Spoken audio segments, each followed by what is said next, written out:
Good morning everyone, welcome to my channel. So in today's video, I want to have a play with this section. So I've stitched it all and now I want to sort of thicken it up with a little bit more detail. So if you've just joined me and you've found me for the first time, this is an old tablecloth that I found in a thrift store, op shop. And the lady before me has done a little bit of stitching on most of the pre-printed little panels. And then I've come along and each month with a prompt added another piece of floral embellishment.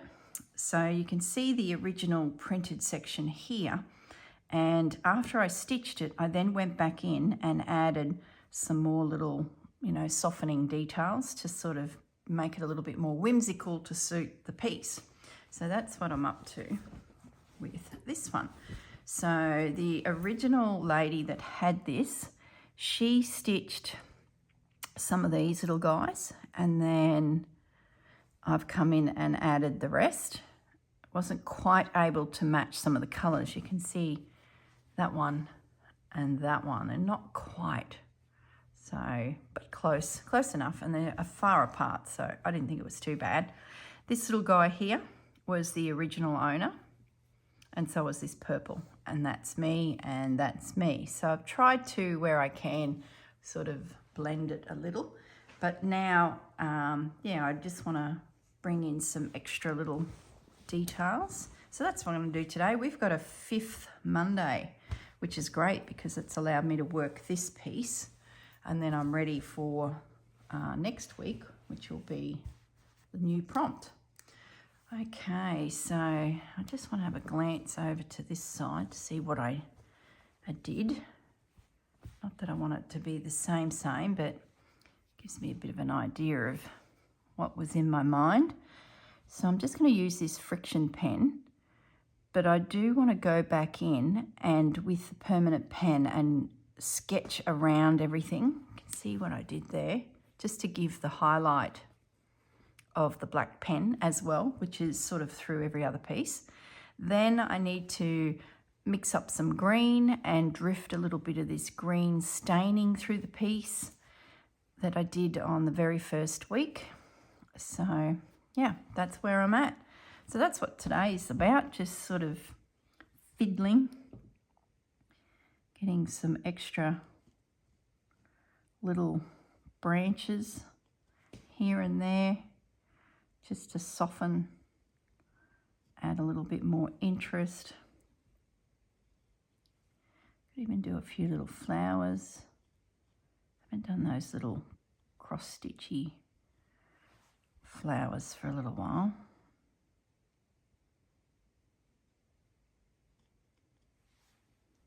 Will help soften the piece too when you start popping in these some little sprays, I'm thinking.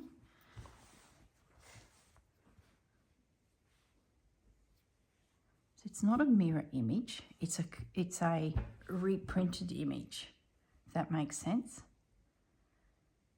So I don't want to mess it up a little bit. I want to mess it up a little bit is what I'm saying.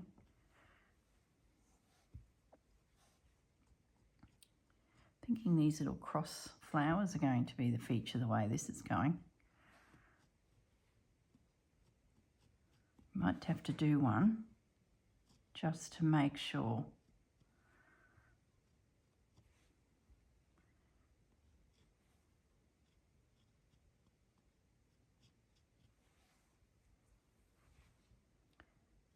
One on that original.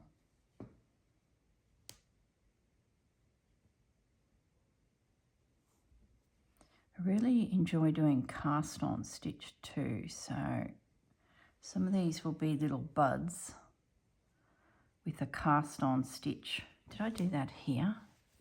Yeah, I did. See those little guys there? I think some will be that as well.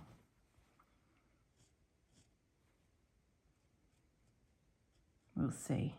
The main thing with the lines is just to say, okay, Corrine, I want something here. And I can just stitch and not worry about it. Now, let's have a look. Colours. The original lady used a really dark green, and then I matched probably an even darker green into it. I'm wondering if I go a little bit lighter this time with this extra foliage.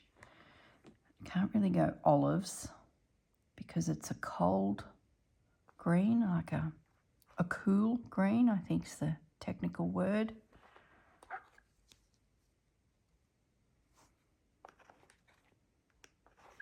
I'm so drawn to the olive tone of things. But it's this emerald. What about this guy? He's fresh. I don't even think he'll look too different. He's not exactly different enough. So that tells me I need to go paler.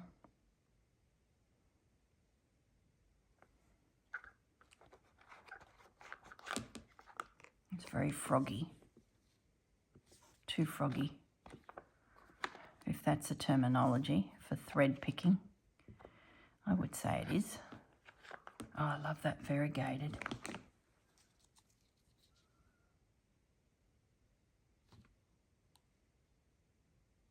If I did a variegated thread, it might freshen it up. Let's do a little bit. I don't play enough with variegated threads. I don't know why. I tend to admire them and not pick them up. I think it's because they look so different from when you look at the little collection of them together, you know, wound on a bobbin versus actually working with them.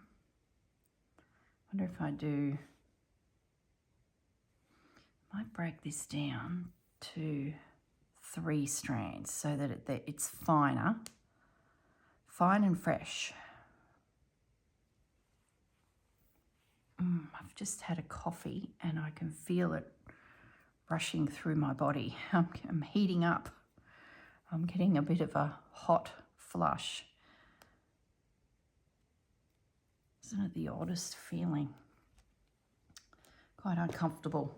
Okay, I really should get my hoop to do this properly. Where's my hoop? Do I need my hoop? No, let's just do it.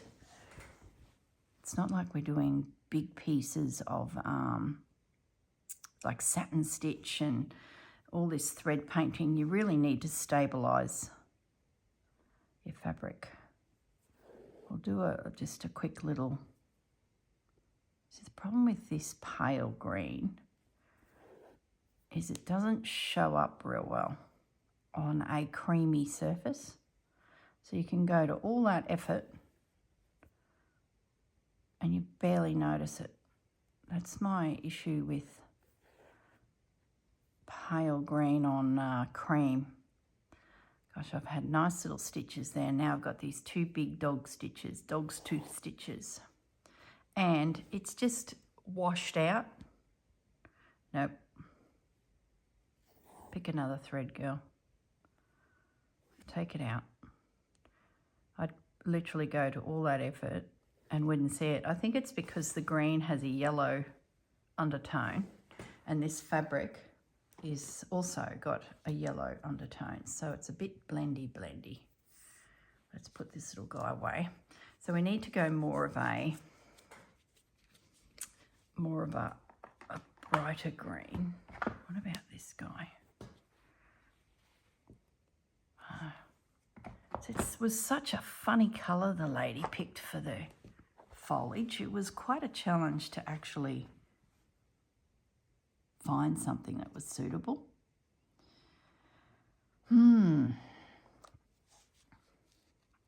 Because it's a bluey green. Maybe I need to go over this way. See, that's more like the flowers. That's no good.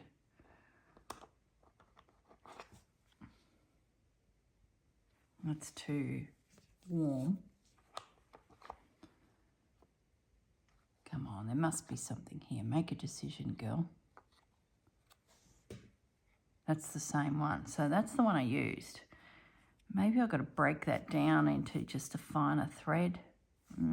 That's boring, isn't it? Boring.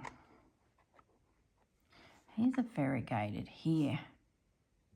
Now, see, warm olive, bluey green. What's this guy? He's a bit fancy.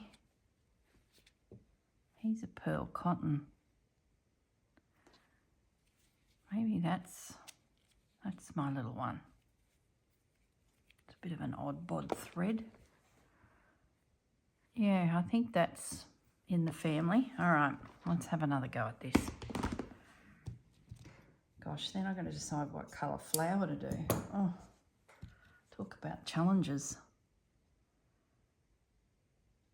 Really could do with a hoop too, you know, because the fabric's swishing around everywhere. I might have to pause the video and jump up and grab my hoop. Yeah, I can see it. All right, I'm just going to pause and we'll put the hoop on because this fabric's a very loose weave and it's really wriggling and I'm trying to do stem stitch. So actually, I don't need to pause. Hold that thought. Okay, let's get a little bit of law and order happening here.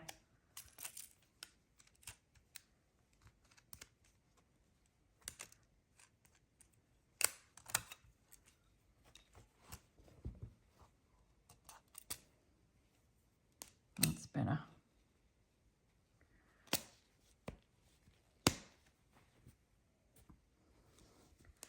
Let's get a bit of tension happening. It'll just stabilise it.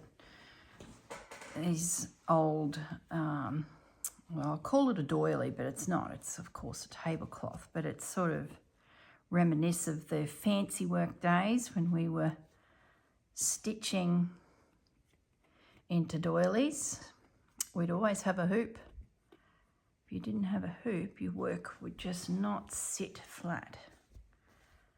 Okay, that's better. Double check.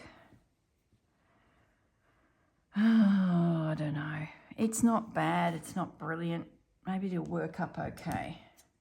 Let's give it a go. For someone who uses a lot of green, I don't have a lot of those tones. And I tend to go to my favourites, which is, you know, the olives and warmer greens. I do it satin stitch. That was split back stitch, so it's made it quite flat. You get a little bit extra width on your stems if you do a split back stitch.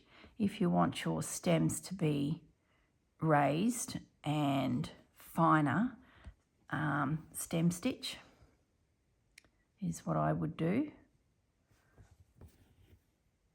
Yeah, no, that's all right. It's a very bright tones. I wonder if I made the leaf cast on stitch, what would that look like? Because I've got all these little flowers around.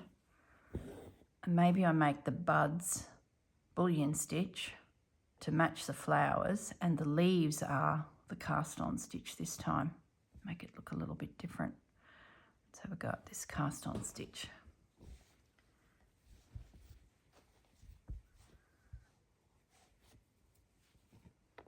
I saw a lady doing a TikTok tutorial on stitches somewhere. It just pops up in my feeds.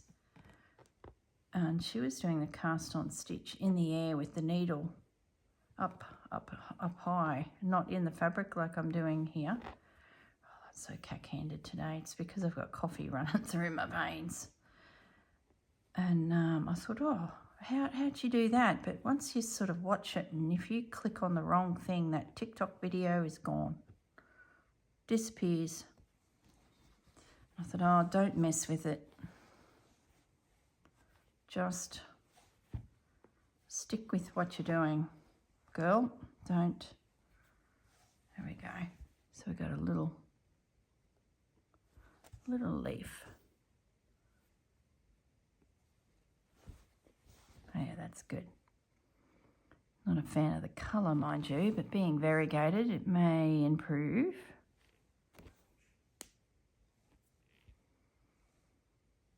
Yep. I thought I might give you a little tour of my garden so far. I've planted a few plants. I've got all the soil in place. I've planted a few plants. They've now been in a week or so. So anything's going to cark it should be looking a bit ill about now. And so far, so good. And I thought, what better way to tour a garden bed is when I'm stitching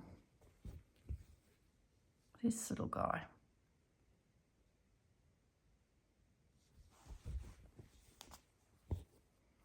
All right, the next little leaf.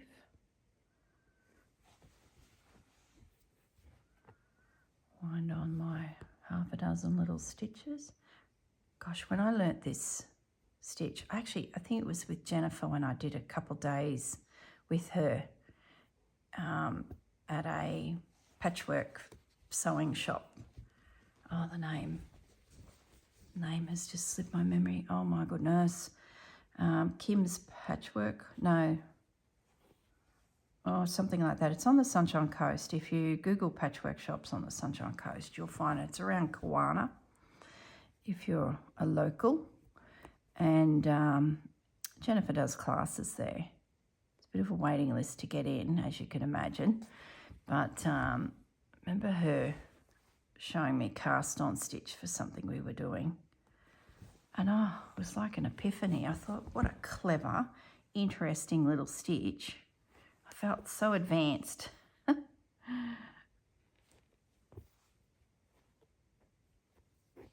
you can make your cast on stitch to as little or as big as you want, depending on the bite of fabric that you take on your needle.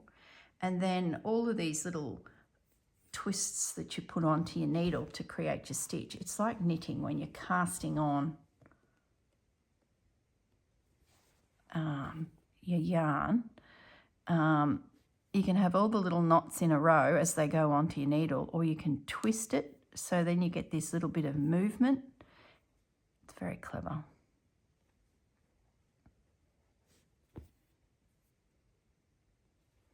I'll tell you a stitch I really want to revisit that I did some time ago, I think it was late last year, is the Stumpwork White Daisy. I think it's like a, what was it called, picot stitch or something? I want to revisit that.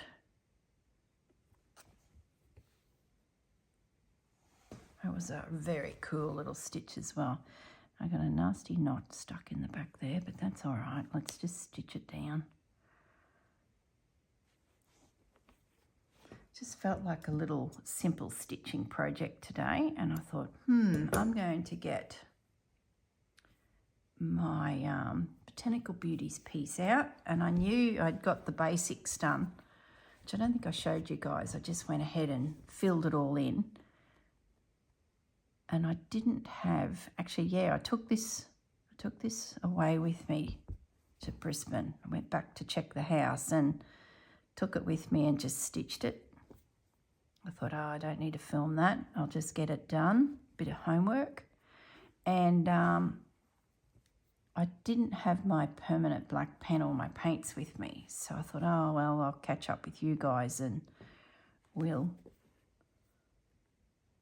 get all that sorted another day. Just keeping these quite fine in here, just with a little stitch as leaf because it's sort of quite crowded in there. Okay, that's about all I'm going to get. So this video actually might be a few little bits put together because I'd love to get the green paint out as well. Swoosh a little bit of that around. So, all right, I think we got the general gist of the little branchy bits. So let's have a look at the flowers. So we definitely need that cotton to stay out. Oh, you know what I think we need is a bit of yellow. As I went to close this, sort of felt like yellow was jumping out at me.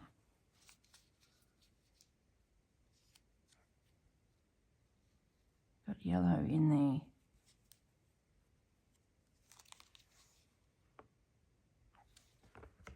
Got yellow in the little flowers, the centres, and I'm thinking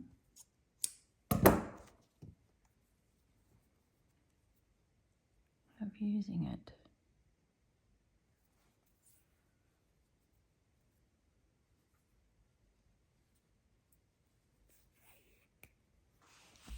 Oh, it should be reasonably simple. We just do a series of crosses on top of each other, or stitches on top of each other to create like a little daisy.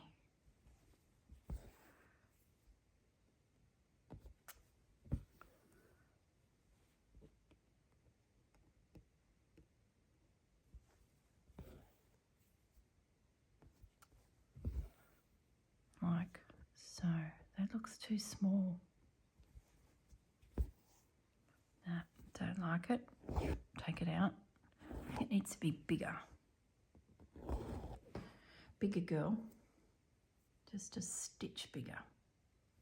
Let's have another go at that.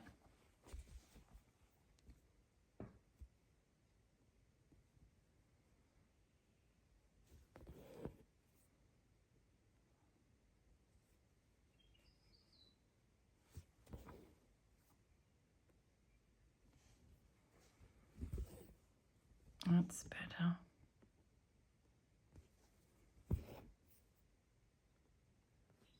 Don't even mind that little thing I did there.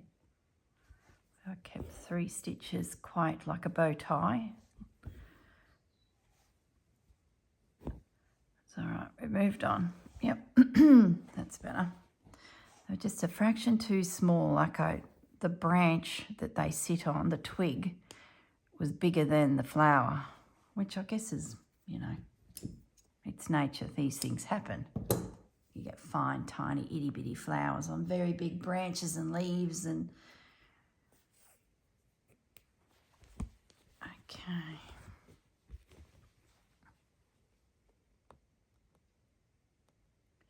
Let's get this little guy in. So what I did to make that is I did a couple stitches long ways as if I'm doing a bow tie. So get those 3 stitches in first, an X and then a cross. Then I've got this space here. So that's when I went from there to there and there. There you go. That's the little guy. I wonder if I do a stitch in the center. I feel like it could have a little detail in the center of him. I'm thinking orange or pink. Something. I'll do a couple more.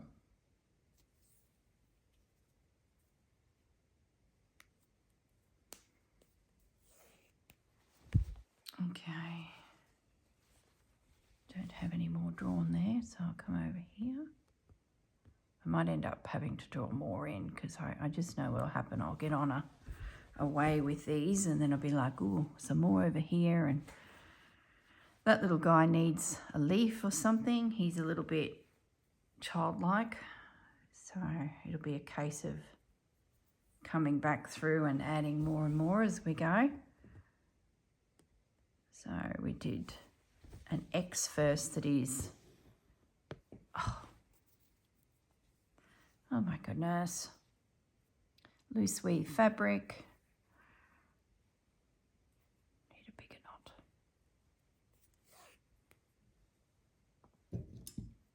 Not that that feels much bigger, to be honest. That's better. Okay. So we go across and across, and then in the center to finish that final stitch, and then up to there. We're now at the top of that little cluster, getting our final little guys in. Okay. Simple, quick. Gotta love that. Another thing I had thought of doing was outlining some of these other little flowers. It sort of gives like a shadow effect. I think I did it. Oops. Oh, goodness me. Flick it around, girl. See that there, where you put a little stitch under it all? I think I need to do that as well. You could just spend hours on these types of pieces. I just pop a little flower in here. I was going to do a bud on that, but we're going with this yellow flower business.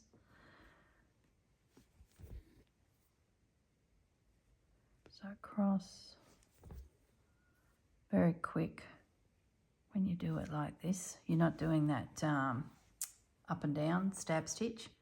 You're, actual, I don't know what the word is.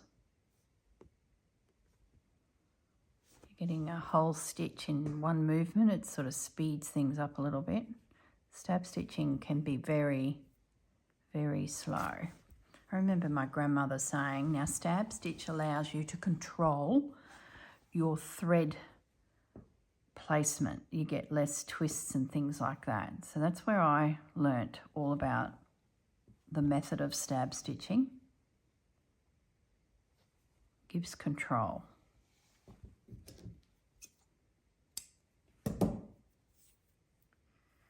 Okay, I think I've got one more flower left in it. I might put one up here on this. This one's from the print, this little branch. It sort of goes nowhere to nothing, doesn't it? So let's pop a little yellow flower up here. So across,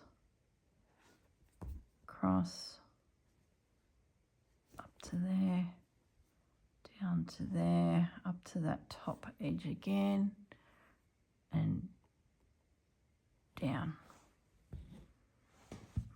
There we go. Now, should we put a little centre in these guys, just to give them that little bit extra detail? The decision for the day. If it was that simple and that was my only decision for the day, oh, life would be bliss. What did my husband say the other day? We were driving in to get some groceries from Hervey Bay. And he said, I feel like there's just no stress and no decisions to make for the first time in a long time. He said, I feel like I'm just floating through life at the moment. And I was sitting there with my list of groceries, and then we've got to go here and we better get to here, and don't forget to get dog food, and was going to also pick up a couple more tea towels because they look like they're falling to bits. And I had my whole 3 or 4 hours planned out in town, and my head was just going tick, tick, tick, tick. And then when I get home, I must wash the bed linen, and oh gosh, I really should do a load of washing as well for general clothes. And my head was absolutely churning. And here's my husband driving along, whistle a happy tune, thinking life is grand, and I actually flew for him. Well, not flew for him, but I was like, oh my goodness, I don't feel that. I'm feeling like I've got so much to achieve today. How come I don't feel like that? And then I was like, you know, when you go through those thoughts and you're like, well, if I don't think about everything I'm going to do today, there'll be no food in the fridge. The tea towels won't exist because they've fallen to bits. The dogs will be hungry. Fudge will have no food. The place will have, you know, grime, dust, dirt and everywhere. And the bed sheets won't have changed. And they're all things that were floating through my brain. And he's like, yeah, but don't worry about it. I was like, don't worry about it? How can you not worry about it? Like, that was my whole little, I was like, oh, to be, you know, floating. It's like, God. And I said, well, lucky someone's treading water around you, like trying to look like she's floating, but the feet are going under the water at 20 miles an hour like a duck. Oh, I tell you, some of these comments that come out just crack you up. I didn't fly for him, like that's the wrong words. I went into a debate about all the things that still need to be considered. I'm trying to work out what colour to do these little. I said orange. Yeah. But once I got the list out verbally to him, I actually felt a little bit better. I was like, oh, well, I will get all that done and I should be done by 2 o'clock and then I can stitch. So I calmed right down. The thought of knowing there's stitching coming at the end of it, gosh, it helps, doesn't it? It's like I'll just whip around. It's nearly a motivator. I'll whip around and get all of those chores done and then I can stitch. Do you guys do that as well? So I could get you focused on the task. I'm going to try and catch a little stitch in the center of these guys.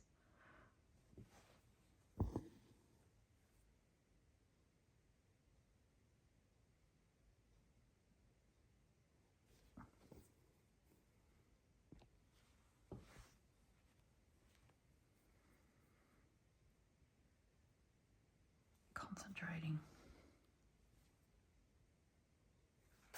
Like a little, yeah, that's good. A lot of effort for a tiny little bump of orange.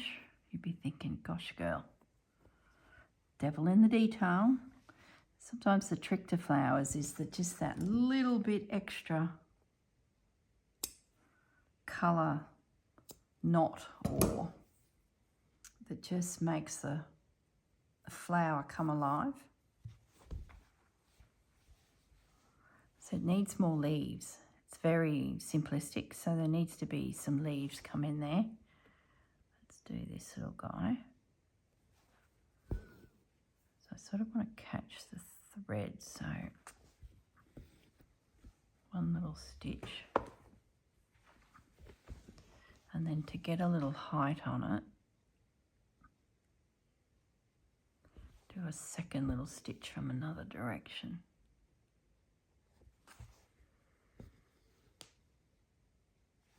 Okay. Now,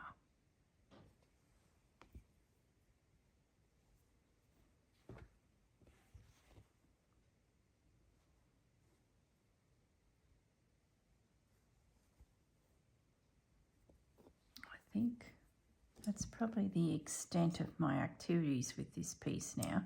The only other thing is sketching in some extra leaves and things with my black pen.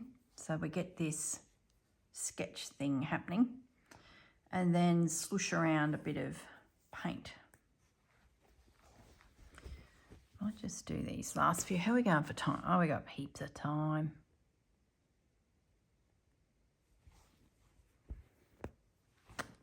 Oh, wasting time on knots, that's what I'm doing. Wind it a few extra times, girl, and then you'll have a bigger knot.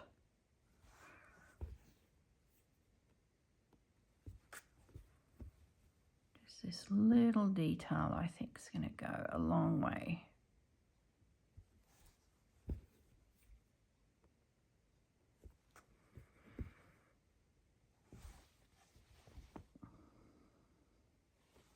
Okay. I'd like to know where my little scissors are. I'm using those massive dressmaking scissors. Serious overkill.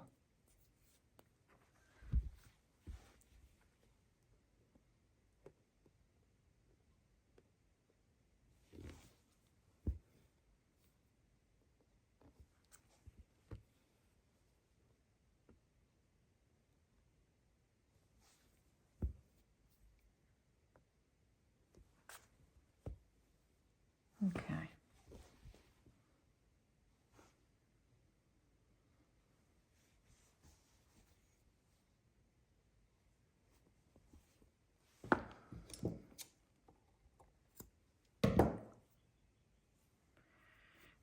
Alrighty.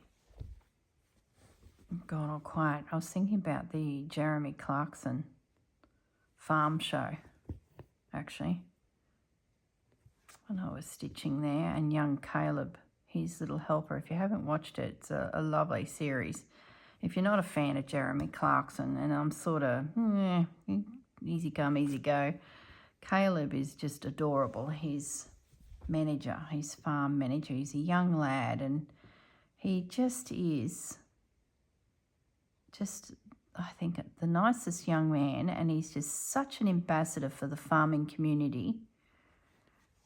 He knows what he's doing. His dad appears on the show, and you can just see there's heritage there in their learnings of farming, and it just brings back memories from being on the farm growing up, and all those little things that farmers know, Does it make sense? I don't know if I'm describing myself well enough.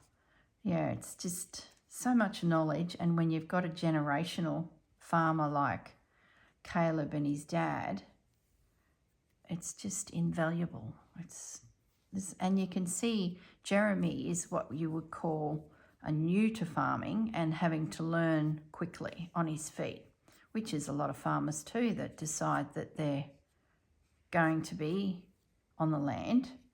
And then you've got this young man, Caleb, who is second generation farmer, but could be more because, granddad may have been a farmer.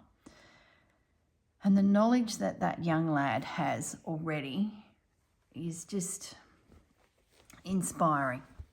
I'm going to try and do a little bit up here of this green. I'm really enjoying the show, probably more because it's my childhood, and I'm really enjoying seeing the British version of my childhood. You know what I mean? It's like the crop harvesting and the tractors and managing the shed and the animal welfare, and everything that can go wrong does go wrong, and the seasons, and just lots of memories. Really enjoying the series. We never had sheep. We had pigs when I was young, briefly. I remember the small piggery. Some of my mates from school came from big piggeries. There were two friends that had massive piggeries in their family. And I sort of remember primary school, we had a small little lot of pigs. My dad had them when he was a young man, who was sort of to kickstart his farm. He had lots of things on the go, but the pigs were just that little bit of quick income to keep things rolling until you have those big crops come in. And when you're first starting out, I think he was 17 when he got his first farm. He might have been 16 back in the day. So having some pigs and piglets and all of that was income to buy the next thing that you need, whether it be a tractor or a, produce to plant. So that brought back memories, and caring for the little pigs and getting them through hot days and cold days, and how you can have loss and triumphs and emotions, and it's so, yeah. And then we were predominantly dairy farm, so then there was baby calves, potties we call them. So there was rearing them on the bucket to give mum a break. You'd wean them off of mum, and then she'd head off to get back to her life of munching grass in the paddock. And then we'd have all of these little potties that were needing our care, and they were just adorable. There was little rat bags in amongst it. There was gentle souls in amongst it. You could just tell the difference in all of them. It's amazing, absolutely amazing. They all have personalities. And then when you get back to the actual herd, they all had personalities. You don't get to know every one of them. Like, we had about 200 head, I think it was, at peak. Then it sort of settled down to 120. But back in the peak, it was about 200. And there was definite personalities within the herd. And there was leaders and followers, and but you did get to know the potties, because that was one of my jobs, to turn up at the end. If I was going to skip milking and not be of any assistance whatsoever, at least be there to start bucket feeding the potties. And at any one time you could have a dozen of the little guys. So you'd carry 2 buckets at a time down to where they were, and then hold the bucket under their noses as they would drink their milk. I can't remember how long we would do that before they then went on to grass, but I think it was a fair while. I remember them being quite tall by the time they were released back to the herd and were, Yeah, they were adorable. Absolutely adorable. And they'd follow you around, and you'd always have, I'd have a skirt on or something, and you'd have potties sucking at the bottom of your skirt. You'd be walking along, you could have 2 or 3 potties hanging off the back of you. Oh, melt your heart. They were a lot of fun. And then eventually they would join the herd, and there was generations of cows that you'd get to know, because we used to name them all. You do all those things. Just gorgeous. That looks too uniform. See how there's one there and one there? Which I'm going to need to mess it up a little bit. It might go a little bit bigger. And let's do another cast on stitch up here. Use the last of this thread. So I'm really enjoying Jeremy's show, because I don't think I've got enough thread to do. It's come off the needle, but I think we could carry on and be real skimpy here. So thoroughly enjoying the show. And what's making it interesting is I'm seeing a completely different environment to where I grew up. I'm seeing English countryside and the animals and everything they need to deal with, environmental challenges, different ways that they process environmental law.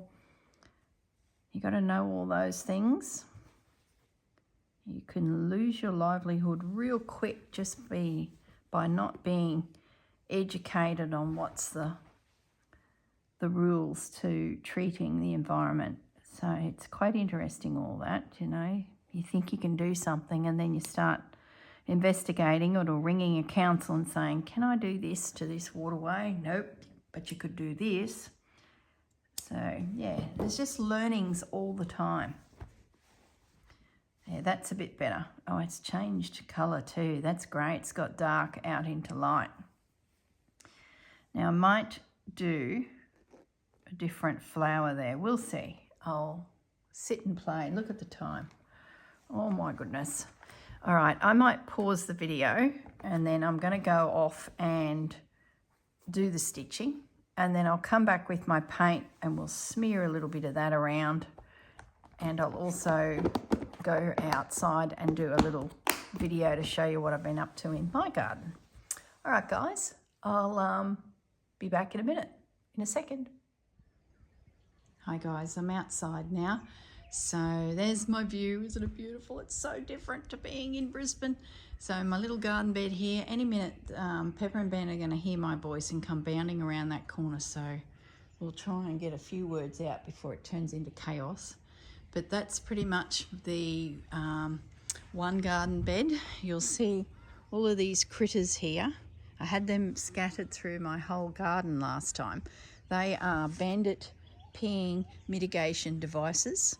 He's just tromping over everything and trying to lift his leg on my pot. So I've used the 3 mice and the cat and the scarecrow to make him take a wide berth. They've had breakfast and I think they've gone back to bed. But they will hear my voice any second and come bounding towards me. There's part of their bed. They've dragged that out. They've got a couple towels each that they're playing with. It should be in their bed. So anyway, stay focused. What I've got here is an iris, and look at her. Isn't she beautiful? Just gorgeous. This is ornamental garlic here, here, and here. That will give me a purple flower. I bought myself some little pansies and some little violas. I've got the native ones plus these little guys here scattered throughout. And then some alyssum, which will just sell. Here they come. Hey, Bandit, what you doing? Where's Pepper? Here comes Pepper. Hey, Pepper. Well, you guys back in bed. Hey? Now just keep calm. Don't get too excited, Bandit. Oh, and look, Pepper straight away onto the table. Oh, she's such a cattle dog, that girl. She'd be great if you had a motorbike. She'd just jump straight up on the back. Bandit, not so much. Oh, slow down, Bandit. See what I mean by it's just about to go chaotic? So this little bed, oh, that's in a little native there. Nah, Pep, get back out of the garden bed. And yesterday I popped that little guy in there. He's like a Bandit. He's like a Livingston daisy. Gosh, it's just got chaotic. I'm getting in close. Bandit! No! Pepper, get out of the garden! See what I mean? I need Bandit and Pepper mitigation devices around this side as well. They're just being goose. Look, he's jumping and carrying on. Oh, he's beautiful. Hey, Pep, you're a lady. Slow down, Bandit. Oh, he just wants to play. Just wants to play. All through the whole thing are Mum's bulbs, the hippeastrums. I ended up getting, I think, close to 15 bulbs out of the pots, and I planted the pots in sections. So there's a few in the top, a few here, and a few back there. Get out of the garden bed, Bandit. So I've got no idea of the colours, but I'm hoping when they come up they'll at least be in sections. And that was probably about 2 weeks ago I planted them. They're already budding. They're throwing a little shoot. So really pleased with the hippeastrums. So this bed here is just off my patio, and I want to use this for colour. Whenever I feel the urge to buy some little seedlings that flower, this is where I'm going to put them. If I feel like planting strawberries, I can put strawberries in there. So this is my play bed, I love going to the nursery and just picking up a little pot of something and popping them in the garden. So I've always got little spots. Eventually there'll be permanents, like the iris and the daisies on the other side and the daisies this side. But in amongst it will be Corrine's little pots of colour. That's the best way to describe it. So now down the embankment, remember I was talking about the embankment that I wanted to plant out and shore it up for erosion. So we've now turfed this side, and I've gone through and planted additional plants to stop any erosion coming through. So on that little edge there are 2 ground covers. There's a native, so it's a mix of grevilleas and aeromophila. There's another little one nestled in there. So I want this to feel like rambling bush, but have bird attracting plants in it. So there's another one, there's one, there's one, there's one, another one there, and then a little bit further along, there's one, there, and there. So you can see where there's bobcat tracks there. So the bobcat accessed that point, and that was really washed out. So we've pushed in a heap of soil again to sort of shore it up, and now I'm just sort of planting that zone just to make sure it doesn't wash out again. So, and I had to be careful because I still want to see my view. So I've picked things that are like 30 centimetres tall, 20 centimetres tall, or even lower across the ridge here. And as you go down the embankment, I could be a bit braver, and I went 1 metre tall to 2 metres tall. So these ones should probably come up to that grass line perspective wise. We should still see our view. So around this way. So you can get a bandit, watch out, and get a bit of an idea of the vista. And then at the back here is National Park. So we can actually walk down there to the edge of the lake, through those boulders there, and that denotes that you're in National Park, and then right along the water's edge up to the end there. And if I go through that bush, I then get to the beach, which is just beautiful. Oh, it's so different to Brisbane. So I'll spin around now and I'll show you another garden bed, which is the challenging one, but I think I've nutted it out. I mentioned it a little while ago that there was a garden bed needed. There's the other towel. Oh, these dogs. A garden bed needed here to stop the western sun coming in. So in the morning, let me just spin around to a better spot. In the morning, the eastern sun comes right through to here, and in the afternoon, the west, which is behind me, comes right through to those garden beds there. So there's not a lot of shade. So it's sort of looking for something to grow here, and I've tossed up olive trees, elephant ears, magnolias. Still not sure. Stay tuned. I've got a barrier of chairs to stop bandit running through. I've already put in a heap of soil through. Then I sugarcane mulched it, and we had more soil left from the turf. So I dropped this in yesterday. You can see the footsteps in it. Dirty dog. You've been playing in the dirt. Hey? You're a mutt, I tell you. You're a mutt. He thinks he's a gazelle. So that's coming along. Just got to make a decision on the plants. So still thinking about that. This little guy, this is those figure line figs. He was a little bit taller and quite whippy. He was an indoor plant, and he was, didn't seem real happy. So I decided I'd put him outside. So I've been slowly getting him accustomed to the environment, because he's gone from inside to, a sunny position. But he seems happy now, and I've just, I took the top off of him and took this scraggly branch off, because he was getting, he was searching for light in the house, so he's getting very leggy. So I'm hoping that'll thicken him up. And then, like usual, I'm always popping in little bits of colour into pots and things like that. So that's bed number 2. Shade needed for patio. What we do have coming is our barbecue, which will, watch out Bandit, which will go along this. It's still in Brisbane. We left it behind to make the barbecue area look nice. So that will come up and sit along here. So a bit of a barrier. So I do need plants definitely to come up and over the barbecue.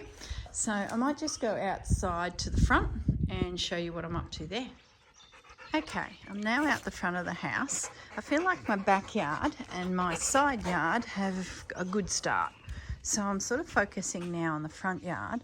If I come back a bit, you'll get a feel for my vision. There's some fishermen just turned up, so I just don't want Pepper to start barking and being an idiot. How rude. No, she's all right. So pretty much I want to create out here that coastal cottage, English cottage feel. Out the back's very different. So my theory is right across the front here of planting agapanthus and having those beautiful big purple and white flowers popping up, and they should look good with this as a background. So picking up on the white, the purple, and it's quite a long bed. So that's the plan. Now I'll show you the plants. If you don't know what agapanthus are, so that's the white one, which has a purple throat. There's a few new varieties around, which makes it a lot of fun. Then there's that guy, he's only little. Then there's the standard one. I must put the tags back in the right pots because it's going to cause trouble later. That's the classic. He's been around a long time. Very big plant, big flowers. And then there was these big white ones that I found at the nursery and I got really excited. I think it's this one. And I just got 3 of them. Just bear with me, guys.